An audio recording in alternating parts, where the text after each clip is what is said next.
Hello शहरवासियों, मैं Rawat sir बोल रहा हूँ। एक बेबस और अभागा शहर। मैं रावत सर हूँ। शायद आप सब मुझसे परिचित ही होंगे। आजकल हर वर्ष की भांति मैं अपनी बेबसी व बर्बादी के आंसू बहा रहा हूँ, लेकिन अफसोस इतने सालों से बहते मेरे आंसू पहुँचने वाला कोई नहीं है। लगभग हर साल मेरे चेहरे पर बदनुमा दाग लगता है और मैं रो धोकर रह जाता हूँ। वर्षों से इस आफत को झेल रहा हूँ, लेकिन अभी तक कोई ईमानदार कर्तव्यनिष्ठ नुमाइंदा मेरी इस पीड़ा को हरण करने के लिए नहीं आया। जब नगरपालिका बनी तो मेरी खुशी का ठिकाना नहीं रहा।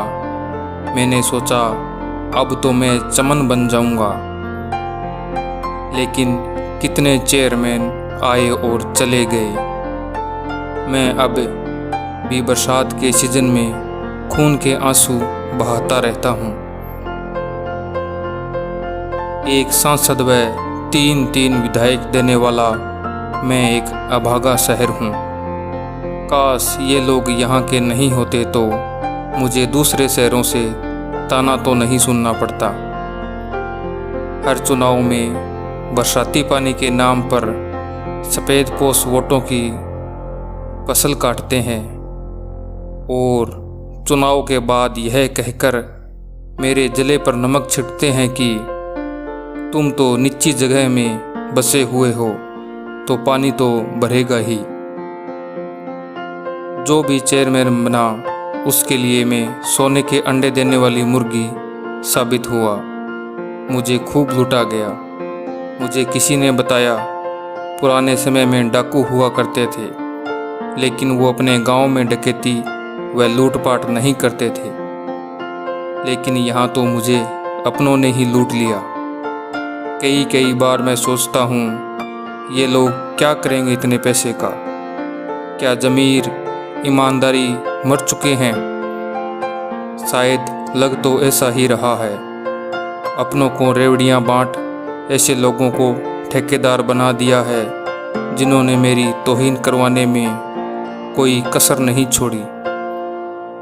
कुछ मेरे निवासी जो ऊंचाई पर बसे हुए हैं वो भी आजकल सोशल मीडिया पर अपने अपने नेताओं का खूब बचाव कर रहे हैं।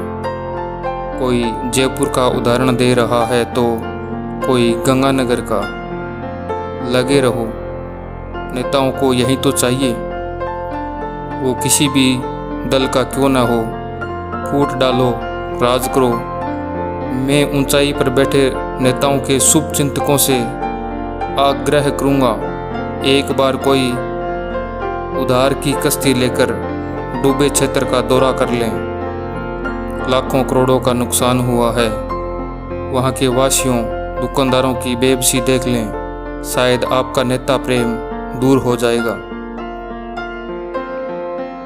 अधिकारियों ने भी मेरे को पिकनिक स्पॉट बना रखा है। सूखे सूखे में जाते हैं, बड़ी बड़ी बातें करते हैं, लेकिन 3 दिन के बाद भी डाक के 3 बात। शायद मेरे दर्द को दूर करने का इलाज किसी के पास नहीं है और होगा भी नहीं, क्योंकि अधिकारी अमूमन सत्ता के साथ रहते हैं। वो ज़्यादा टेंशन नहीं लेते। वो सत्ताधारियों के ही गीत गाते रहते हैं। वास्तविकता से उन्हें कोई लेना देना नहीं। तीज त्योहार मेरे लिए आजकल सब फीके हैं।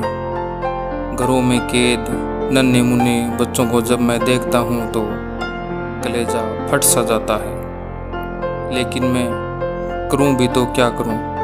मैं बेबस हूँ, लाचार हूँ। लाखों करोड़ों का नुकसान किसी दूसरे शहर गांव का उदाहरण देने से कम नहीं हो जाता।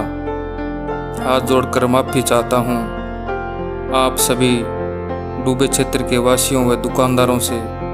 मैं आप लोगों की रक्षा नहीं कर पाया। खैर, मैं तो विषम पितामह की तरह सरसया पर पड़ा हूँ। अपनों द्वारा मारे गए विषैले बाण मेरे शरीर में जगह जगह चुभे पड़े हैं और मेरे पास तो इच्छा मृत्यु का वरदान भी नहीं है। यह स्टोरी हमने प्रताप सिंह सुड्डा की फेसबुक वॉल से ली है।